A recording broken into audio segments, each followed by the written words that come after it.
What gun is the holy grail of military firearms collecting? Let's talk about that. In today's video, we're going to be discussing the most desired and collectible firearms the world has to offer, and we'll rank each of those guns on our D through S tier list. The very first firearm on our tier list is one of the most widely coveted rifles of all time, the primary infantry arm of the German military in the Second World War, the Kar-98. This legendary Mauser bolt-action rifle was put into German service in 1935, and from 1935 to 1945, an amazing about 14 million of these rifles were produced. The Kar-98K is a highly collectible firearm, and in recent years, they have exploded in value, but the fact of the matter is there was a ton of these rifles produced, and there are still a lot of them out there. So although this may be considered a grail gun to a lot of collectors, on our D through S tier list, the German Kar-98K is a D-list firearm. So maybe World War II Germany's standard service arm ranks pretty low on this list, but maybe that'll change for our next firearm, and that'll be the groundbreaking German Fallschirmjägergewehr FG42. This select fire battle rifle chambered in 8mm Mauser was designed for German paratroopers in the Second World War. In total, between 1943 and 1945, there were only about 7,000 to 8,000 of these rifles produced, making it exceedingly rare and a true holy grail gun. To be honest, getting your hands on an FG42 is nearly impossible, so I considered excluding this rifle from the rankings altogether, but luckily there are now modern reproductions of the FG42 for collectors to enjoy, but of course those don't have the true collectability of the original. There's only one spot on our tier list fitting for the German FG42, and that is S tier, plain and simple. The American Browning automatic rifle, the BAR, is iconic for its use in both the First and Second World War, not to mention its use amongst Prohibition-era gangsters. Literally everyone knows the BAR. It showed up in so many movies, TV shows, and video games that it's just become a part of pop culture. There were over 1 million BARs produced, but not that many have survived to today. Although expensive, there are semi-auto versions of this rifle out there. I think if you asked my dad what his grail gun was, he would tell you the BAR, and the icon status of this rifle, along with the rarity, garners an A-tier ranking on our list. Every gun guide knows the SKS. They are extremely ubiquitous and, all things considered, pretty affordable firearms, but I don't think the run-of-the-mill SKS is considered a grail gun by anybody, whether it be Russian, Chinese, Yugoslavian, or even Romanian or Albanian. The SKS is just not rare enough for grail gun status. With that said, there are some extremely rare SKS variants that are grail guns. Those are going to be North Korean, North Vietnamese, and East German examples. It's not known exactly how many of each one of these rifles are out there, but the numbers are very few. All three are exceedingly difficult to get your hands on, but of these three, the North Korean SKS is the easiest. I give that rifle an A-tier ranking. There were almost certainly less than 10,000 SKSs produced in North Vietnam, so that one is coming in as an S-tier grail gun. And for the East German SKS, there were almost certainly less than 10,000 of those produced as well. In my opinion, this is the most desirable SKS on the planet, and so there's no other ranking to give it other than S-tier as well. While we're talking about the SKS, I suppose we should mention its Egyptian cousin, the Rashid carbine. Now in function, the Rashid is a lot more like a Hakim than it is an SKS, but it is about the same size as an SKS and is chambered in the 7.62 by 39 cartridge. In total, there were only about 8,000 Egyptian Rashid rifles produced, and we're lucky here in the United States because most of those rifles were imported to the US. They weren't always that expensive, but these days the rarity has caught up to the price, and so the Rashid is coming in as a B-tier holy grail gun. We're back in the territory of absolute firearm icon, the 45 ACP Browning 1911, two-time World War champ and probably John Browning's most successful design. Of all the World War II handguns, the 1911 A1 might be my absolute favorite to shoot, but between 1911 and 1945, there were nearly 3 million 1911 pistols produced. Of course, that hasn't slowed the popularity of this pistol with collectors. Although this pistol is most certainly somebody's grail gun, like the Kar-98 from earlier, it is far too ubiquitous to rank super high on our list. I must admit, I'm a little sad to say it, but the M1911 is a D-tier grail gun. The Remington rolling block is a little bit of an oddity for this list. It's not insanely popular, and over 1 million of them were produced, but it is one of my personal grail guns, so that's why it made the list. I'm specifically talking about Remington rolling block rifles that have been rechambered to 7mm Mauser. There were only about 250,000 of these updates done, and although they're not crazy rare, it isn't super common to run across them either. So the 7mm Mauser Remington rolling block is coming in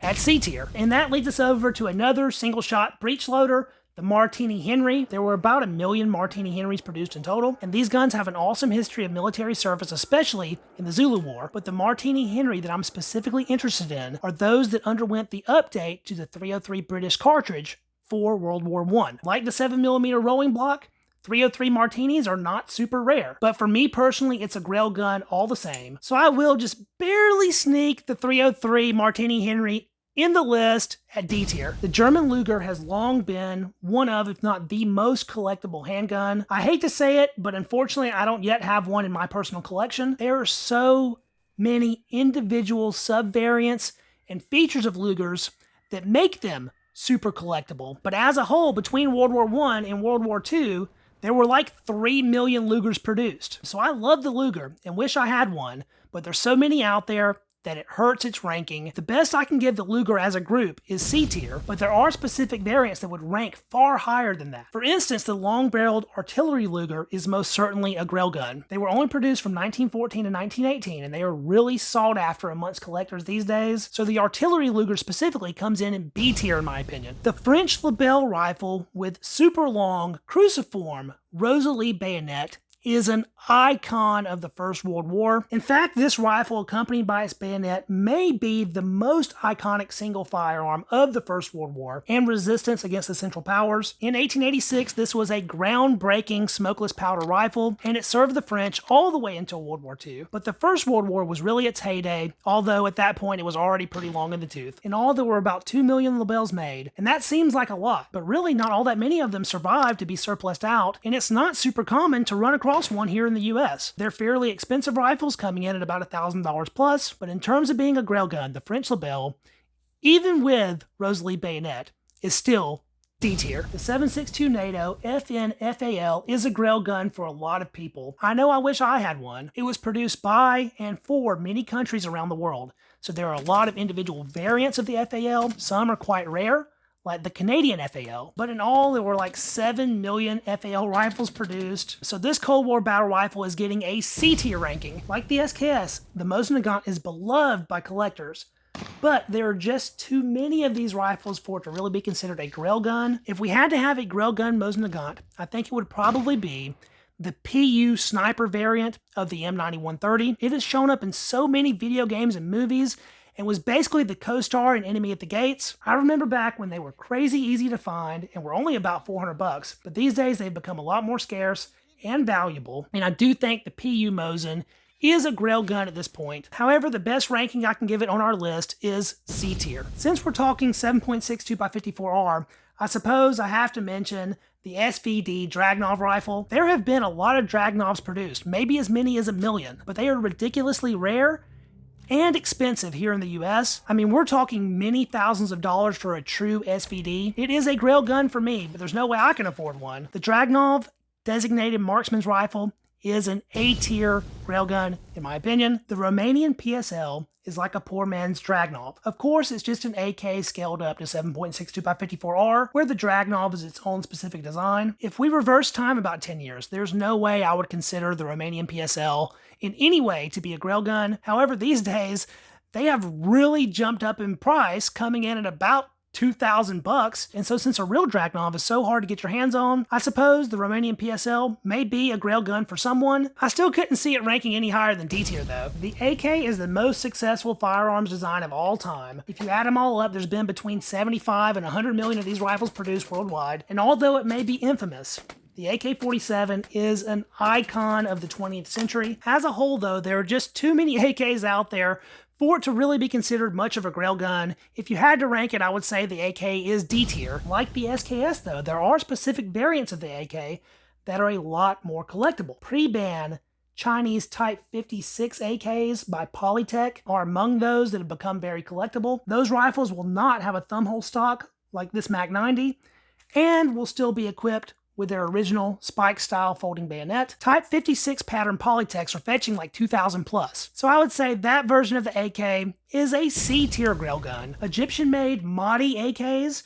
were imported to the US in the late 80s and early 90s before the assault weapons ban. There may have been about 50 to 100,000 produced, and who knows how many are really here in the US. Like our Chinese Polytechs, Egyptian Mahdi AKs are pretty collectible these days, and so I would also put those at C tier. The US also imported Valmet AKs from Finland, but only something like 20 to 30,000, so they are pretty darn rare. Aside from extreme edge cases, I would say Valmet AKs are probably the most collectible on the US market, and I would put those finished guns at B tier. The US rifle, caliber 30, M1, has to be one of the most famous firearms of all time. We all know this 8-round semi-automatic rifle was the standard infantry arm of the US military in the Second World War, and it is most certainly a grail gun for many collectors out there. But with something like 6 million M1 Garands produced, there's just too many of them for this to rank super high. This has been sort of a reoccurring theme for standard service arms on the list. The M1 Garand I consider to be a D tier grail gun, but if we talk about something more specialized, like an M1D, the sniper variant of the M1 Garand, the playing field changes substantially. There were only around 250,000 M1Ds produced in total. These days they are decently scarce, but attainable. Although expensive, I think the Sniper M1D deserves a B tier ranking on our grail gun tier list. In World War II, the United States Marine Corps fielded a competitor to the M1 Garand, the 30-06 chambered 1941 Johnson rifle. With only about 25,000 produced, there is no arguing the 1941 Johnson rifle is most certainly a grail gun. In fact, I think the Johnson rifle deserves S tier on our rankings. It is a dream American Milsurp for a legion of collectors. The M16A1 is one of the most impressive shooting rifles I have ever gotten my hands on. There is no denying that a ton of people consider the M16A1 their grail gun, but there was a staggering about 8 million of them produced in total. So in the grand scheme of things, the rifles themselves are not that rare. However, rifles that are legally here in the US are extremely rare. We've had a lot of demilled M16 parts kits come back into the country and be rebuilt, and we have purpose-made semi-autos like the Colt SP1, but unfortunately a military-correct M16A1 is super difficult to obtain. So even with 8 million being produced, I still think the M16 deserves to be C tier. In the Second World War, the M1 Garand had two major semi-automatic competitors from Germany, the G43 and the G41. Both of those 8mm Mauser chambered rifles are grail guns, plain and simple. In total, there were 400 to 450,000 G43s produced in World War II. Very few of those survive today on the collector's market, so they are very expensive guns. I think the G43 most certainly deserves to be an A-tier grail gun. For the G41 though, there were less than 150,000 produced, and even fewer have survived to today. So here in 2024, the only place I can justify fitting the G41 at is S tier. The Japanese Taisho Type 14, aka the Type 14 Nambu, is a very controversial pistol. The major issue with this handgun is, as a whole, they are neither reliable nor durable, but what they are is actually decently rare. There were only about 400,000 Type 14s produced by Japan. That's substantially less than the Luger or 1911s that we talked about earlier, but not being the best guns combined with scarce ammunition has led to these having a lower value on the collector market when compared to our other World War II handguns. In terms of being a grail gun though, for the standard Japanese Type 14, I still think it is D tier, but there are other more rare Nambu variants like the Grandpa Nambu, the Papa Nambu, and the Baby Nambu, all of which combined there were only ever about 70,000 made. And so if we're talking about those other Nambu variants, I think they deserve B tier on our grail guns tier list. I couldn't do a collector gun tier list without at least mentioning something from the Civil War, even though that's not an area of expertise for me. There are two super cool, giant service handguns that I have to mention. The first of which is the Remington 1858 Army. This massive cap and ball pistol is 44 caliber, 6-round cylinder, and there have been countless reproductions made. During the Civil War, about 130,000 were produced, and in total, maybe as many as 230,000. It is an awesome revolver, and I'm putting it in at B tier as a grail gun. The other pistol I had to mention is the Colt 1860 Army. It is equally giant and extremely sexy in my opinion, with only about 120,000 made during the war and possibly as many as 200,000 made in total. They are both rare and desirable, and for that reason, I'm sliding it in at A tier. While we're talking old school guns, I have to mention at least one lever action rifle. In my opinion, the ultimate lever action Grail gun is the 1895 Winchester, but the 1895 specifically chambered in 7.62 by 54R that was contracted by Russia in the First World War. That contract was for 100,000 rifles, and no one knows how many are surviving today. So it is an extremely rare World War I rifle and one of the top Grail guns period on this entire list. The 7.62 by 54R Winchester 1895 is an S tier gun, no questions. There is only one super modern firearm I will mention on this list, and unfortunately, it is basically unobtainium. That is the H&K made US M110A1 designated marksman's rifle. I was lucky enough to have the opportunity to pull the trigger on this amazing rifle, and it totally blew my mind how soft the recoil is and how easy it is to put rounds on target. There's only been about 15,000 produced, and they're not available on the civilian market at all, and to my knowledge, there's no plans to make it commercially available ever, so unfortunately, there's no way you're adding one to your collection. As for being a Grail gun, though, the M110A1 is most certainly S tier. From video games, movies, and television, the World War II US M1 carbine has most certainly become a Grail gun. These super light and handy semi-auto rifles are a joy to shoot, and in the past decade or so, they have really become quite expensive, but there were like 6 million M1 carbines produced, so they're not exactly all that rare. No offense if this is your Grail gun. It was one of my Grail guns before I got one, but I think it's pretty safe to say the M1 carbine is a D tier Grail gun despite its popularity. I feel like our list would be incomplete if I didn't mention one of the uber popular H&K roller lock designs. As far as roller locks go, I think the MP5 is the most Grail gun worthy and is actually a fantastic firearm even in today's world. In total, there's been around 1 million MP5s produced, but there are still MP5 pattern firearms rolling off the assembly line to this day. A legit H&K MP5 can be pretty hard to get your hands on, but not impossible, and it's quite easy to acquire an MP5 clone. The MP5 is definitely a Grail gun though, but if we have to rank it, I would say it's probably C tier. Two of these last three are at the very top of my personal Grail guns. The 7.62 by 54R chambered Russian SVT40 is one of the most impressive firearms of the Second World War. It was a direct competitor to the German G43, and its shooting capabilities combined with outstanding looks make it one of my all-time favorite firearms. There were like 1.5 million of them made though, and sure there aren't that many surviving to today, and the ones that are surviving are darn expensive. I think the highest I can rank the Russian SVT40 on our Grail gun tier list would be at B tier. Just before the Russian SVT40, there was the SVT38. And although those two rifles share a lot of similarities, the SVT38 is a good deal more rare than the 40 is, because there were only around 100,000 made in the first place. So for the SVT38, I would actually move it up above the SVT40 at A tier in terms of being a Grail gun, and that brings us to the end of the list with our very last firearm, the German Sturmgewehr 44, or STG-44. This World War II firearm is considered the world's very first assault rifle. It was chambered in the intermediate size 7.92 by 33mm Kurz and had select fire capabilities. In World War II, there was no firearm more modern than the STG-44, and its design went on to influence almost every standard service arm made thereafter. In a way, the MP5 we talked about earlier is a direct descendant of the STG-44. From 1943 to 1945, there were about 425,000 to 450,000 STG-44s produced. Very few of them survive today, and the ones that are out there are extremely expensive, but they do exist. As far as firearms go, they're about as close to unobtainium as you're going to get, so without a shadow of a doubt, the German Sturmgewehr is most certainly an S-tier Grail gun, and although I haven't had the opportunity to shoot one, I feel lucky just to have had one in my hands. I will note that I am super excited about the Palmetto State Armory modern reproductions